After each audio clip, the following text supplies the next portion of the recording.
Kami ang mga katutubo sa Pilipinas ay binubuo sa hanggang 15% ng kabuuang populasyon ng bansa. Meron kaming higit 100 grupong etnolinguistiko na matatagpuan sa 50 probinsya ng bansa. Nasa mahigit 5,000 ektaryang lupain ang aming lupang ninuno sa buong bansa. Ang kawalang pagkilala sa aming karapatan sa lupang ninuno ang pangunahing suliranin naming mga katutubo. Ang mga batas at patakaran ng gobyerno, lalo ang may ugnayan sa paggamit at pagmamay-ari ng lupa, ang naguhubad sa aming karapatan para pamahalaan at gamitin ang aming mga kalupaan at ang mga rekursong matatagpuan dito. Itinutulak ng pandaigdigang merkado at ng mga liberalisadong patakarang pang-ekonomiya ang pandarambong sa aming mga lupang ninuno. Tulad ng mga nakaraang administrasyon, pinapakita ng gobyerno ni Noynoy Aquino sa pamamagitan ng kanyang mga patakaran na wala din itong tunguhin na tunay na kilalanin ang aming karapatan sa lupang ninuno at sariling pagpapasya. Ang kabuuang pang-ekonomiyang patakaran nito ay nagtataguyod pa din ng liberalisasyon, privatisasyon at deregulasyon na nagbaon sa Pilipinas sa matinding krisis at nagbenta sa aming mga rekurso sa mga lokal at dayuhang negosyante at nagbigay daan sa malawakang pangamkam ng lupang ninuno. Ang malakihang pagmimina ng mga lokal at transnasyonal na korporasyon ang pinakamalaking banta sa aming kolektibong karapatan sa lupang ninuno at sariling pagpapasya bilang mga katutubo. Ginawang legal ng Mining Act of 1995 ang mapandambong na pagmimina sa pamamagitan ng pagpapahintulot nito sa mga dayuhang korporasyon ng hanggang 100% pagmamay-ari ng mga lupain. Sa mahigit isang dekada, binigyang katwiran ng Mining Act ang pagkasira ng mga lupang ninuno at pagyurak sa pambansang patrimonya.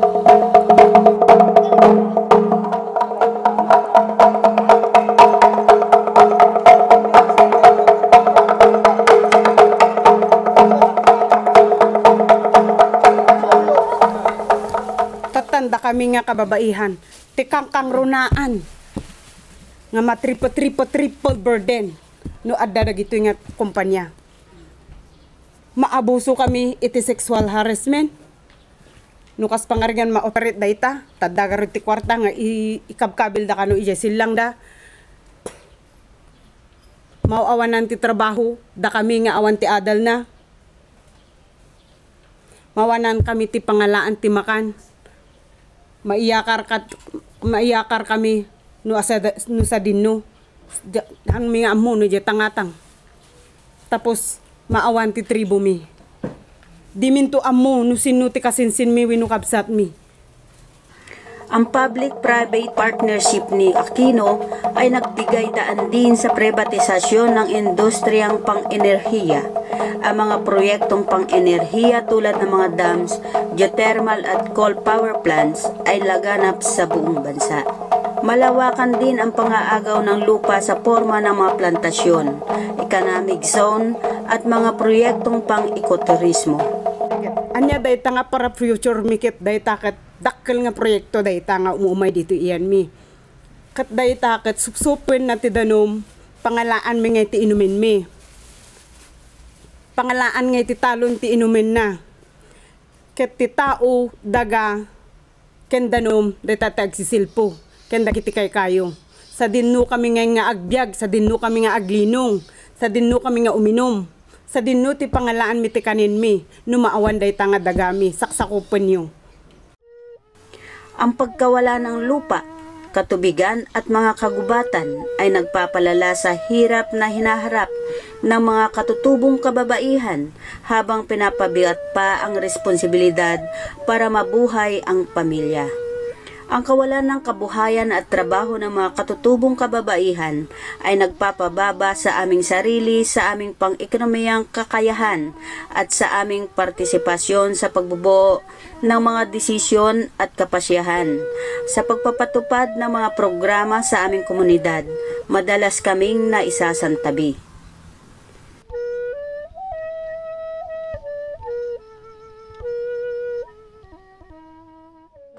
Sir, naman ka na kaya apay tata di tapi na bababae kat na babae mo't na nangipas na sinantago.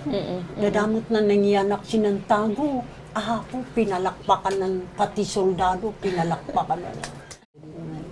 Ito din inang ang nimi. So nga na itapi kami mo't lang ay bababae niya. Dagdag na hagupit sa aming kolektibong karapatan sa lupa at sariling pagpapasya, ang paggamit ng mga militar, paramilitar at iba pang armadong grupo na sinusuportahan ng gobyerno para patahimikin ang mga lumalaban sa mining, proyektong pang-enerhiya at iba pang forma ng pang-aagaw ng lupa.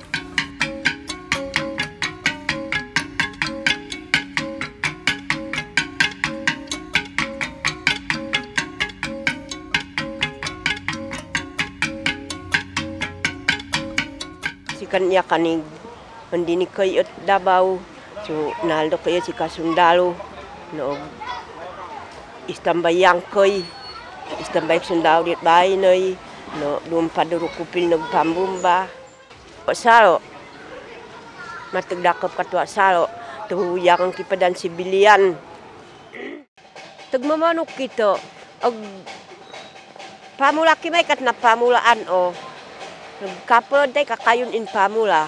Yan tarya olog og dakop pang kid purisyong kid. No mig kagi karangab na rato kagi. Sikanta kagi og patig barog kid kagi og sukul ki kag panok ki. Panok ki kagi. Ang patakaran kontra-insurhensya ng pamahalaan ay nagbibigay daan sa malawakang paglabag sa karapatang pantao ng mamamayang Pilipino at sa culture of impunity. Ito ay tumatarget sa mga aktivista, human rights defenders at mga manggagawa, magsasaka at iba pang mga inaapi kasama ang mga katutubong mamayan. Ang mga mapanirang proyekto kasama ang militarisasyon sa aming mga komunidad ang natutukoy na mayor na mapaglabag sa aming kolektibong karapatan. Simula noong June 2010, nasa 61 katutubo na ang pinatay ng mga puwersa ng Estado at grupong paramilitar. 6 dito ang katutubong kababaihan at 6 din ang katutubong bata. Kalakhan sa mga biktima ay lumalaban sa mapinsalang proyekto sa kanilang mga komunidad at ang iba ay pinagbibintangang mga New People's Army o NPA. Ang kontra-insurhensyang operasyon ng AFP ay masahol na nagdudulot ng sapilitang paglikas ng mga komunidad ng mga katutubo. Sa ilalim ng pamahalaang Aquino nakapagtala ang katribo ng 46 na kaso ng sapilitang paglikas ng mga katutubo na nakaapekto sa mahigit 16,000 mga individual. Ti abuso nga naranasan ni Wino na reklamo ni Wino nakapatasan ni Iyan nito. Ajay ni sa dindo ka nga nagabu papanang itibukod mo nga lugar. Tinapan na ang nakipaglain. Papanang pangipapanang mitabalo mo. Abuso dahil yayon. Apay na sa lutsudom, no apay na nagbalog timay sa mamanalon. Ito pa yung professional kit agbalog. Di nang nakaroon na kada kami nga manalon. Ang Oplan Bayanihan ni Aquino ay mas matindi pa sa mga nakaraang programang pang-kontra-insurhensya. Nagpapanggap itong nakabalangkas sa karapatang pantao, deployment ng peace and development teams ang tawag nito sa militarisasyon at combat operations sa aming mga komunidad. Hindi na maikukubli ang karahasan ng Oplan Bayanihan dahil sa patuloy na pagtaas ng bilang ng mga kaso ng pagkakampo sa mga komunidad, pananakot, pagpaslang, pagbubomba, sapilitang paglikas at pagdukot sa loob ng nakalipas na 4 na taon. Tapos isaludsud pa anya pa apen taga-ano de yan na sa unga babae. Di dalang amo nga residente ak ijay tipusig ko nga naitanim. Ijayak nga inaramid, ijay datatang ko kay nanang ko nga naginayat. So ijayak nga maitanim. Aming hinaharap ang mga pag-atake sa karapatan ng mga katutubo sa pamagitan ng aming patuloy na pakikibaka, pagtatanggol ng aming kolektibong karapatan sa kabila ng mga paglabag sa aming panlipunan at pang-ekonomiyang karapatan at seguridad. Sa ganitong mga kalagayan, nagpapatuloy ang paglaban ng mga katutubong kababaihan at ang pakikiisa sa iba pang mga inaaping mamayang Pilipino.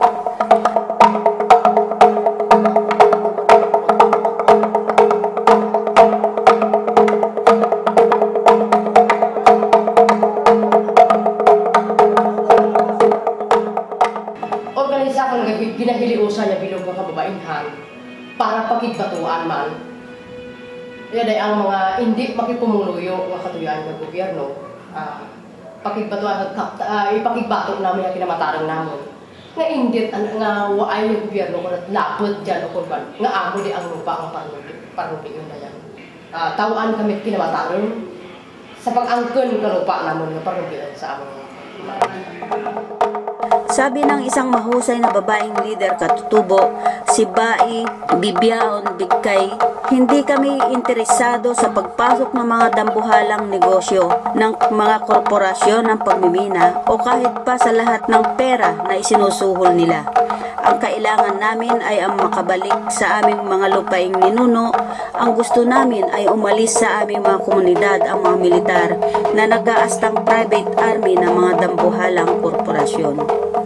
Sa mga nagdaang taon, ilan ng mga komunidad ang nagdeklara ng kanilang pagkakaisa para ipagtanggol ang aming lupang ninuno mula sa pagmimina at iba pang forma ng agresyon at para ipanawagan ang pagbabasura ng mga batas at patakaran na lumalabag sa karapatan ng mga katutubo tulad ng Mining Act of 1995. Ang mga ibang komunidad ay humakbang na para itayo ang kanilang sariling mga pasilidad bilang tugon sa kawalan ng serbisyong panlipunan mula sa gobyerno.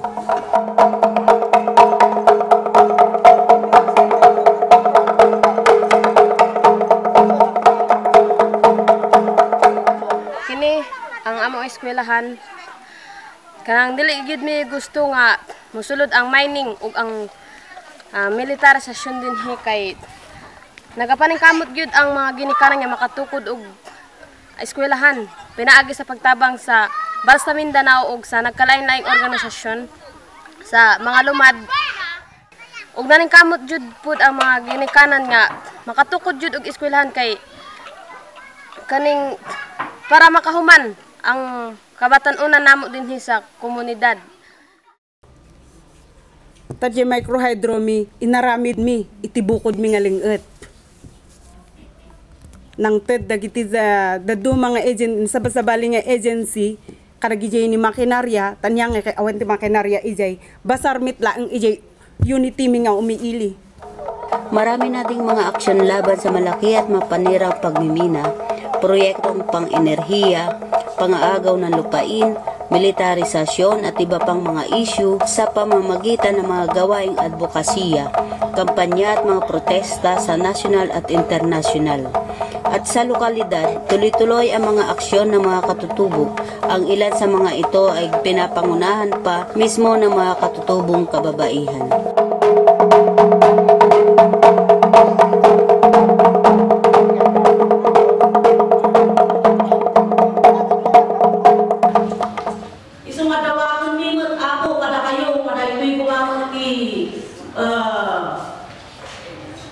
Iya kami dan kayo iti kunada nga petition ta isuman ti kayo sa kanti inabuyog no pugbo ti kababaihan. Tano da kanilaan awan ti maaramidan ni uray pukaw kami nga pukaw. No da kanilaan nga umilig jay mayat met kumano at tumulong kada kami kapag tinulungan tayo daytoy.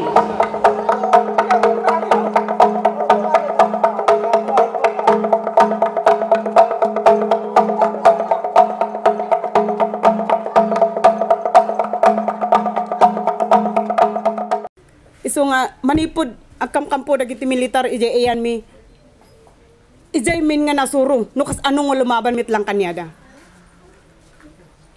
tidaga danom ken kabakiran ijay mi nga nasursuro no kas ano nga lumaban.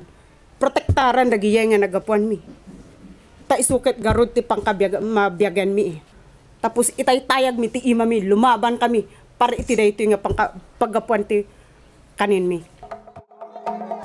Isa pang matingkad na pakikibaka ng mga katutubo ay ang pangayaw o tribal war laban sa mga mapanira korporasyon na inilulunsad ng mga katutubong komunidad sa Mindanao na nilalahukan din ng mga katutubong kababaihan.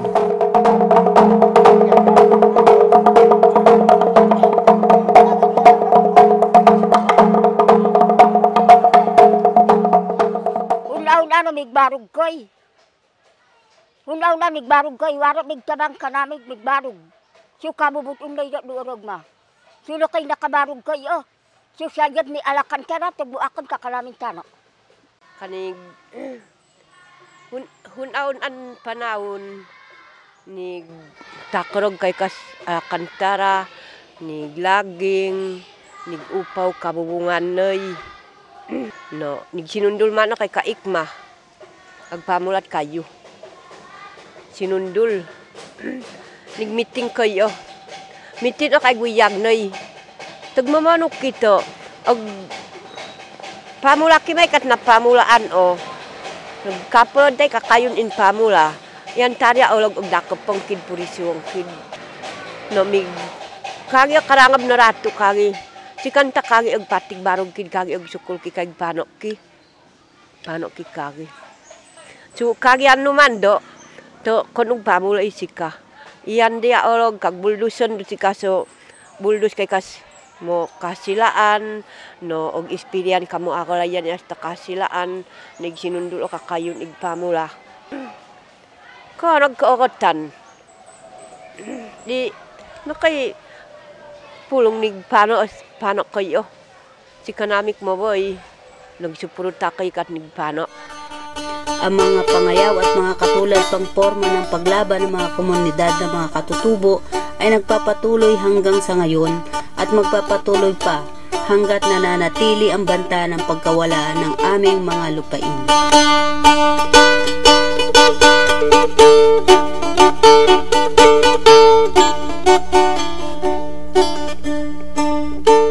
Ang pagmina, dili ang tagid mi gusto nga musulod jud diri. Kay mao nay dili jud mi gusto nga kanang gubaon ang among kabukiran og Kaigpadayon na kapakibisog sa maboy. Igpadayon na igpatigbarog sa yutan kabilin. Yung gustuan na nakuno kay kaakawan. Si kanamit maboy. Nakuno kay gusto nagkamadyaw ka anak na. Kuno kay gusto no og kuha ka anak ni kamampay ka. Para og daw. Yung gustuan na naglantaw ka anak na. Way pang duha-duha kag way pang alang-alang sa katubang. Kung ano man ang anang iti kabuhi igid man naman niya agawon o kung prang abuyaan astas sa tibok kaginhawa lang pagbatya na ang panang. Nagpadayon na itong patig barog so ko panampit na ko kay barog waran kabiling na kabataan padayon at hindi adto kay mo istambay. Si kanami, no kay inundan na migbakoy ka dun ah. Migbakoy ka dun ah, isitinay ka kinabuhi mo. Tiwarap mig-arap ka namin. Isitinay ka kinabuhi mo, tiwarap mig-arap ka namin. Yung pamit kawag ay pwede kung ito pinay na yun, ito amay mo. Nagtabang ka namin. Tugarasyon. Nagpapatuloy ang banta sa lupa, buhay, kabuhayan, karapatan at dignidad ng mga katutubong mamayan. Sa bawat pandarahas at paglabag sa kolektibong karapatan ng mga katutubo, sumisibol at tumatatag ang mga bai, mga lider na katutubong kababaihan. Ang mga katutubong kababaihan kasama ang kanilang mga komunidad ay di titigil at mananatiling matatag sa pakikisangkot at pangunguna sa pagdepensa sa lupang ninuno at pagtataguyod ng karapatan sa sariling pagpapasya.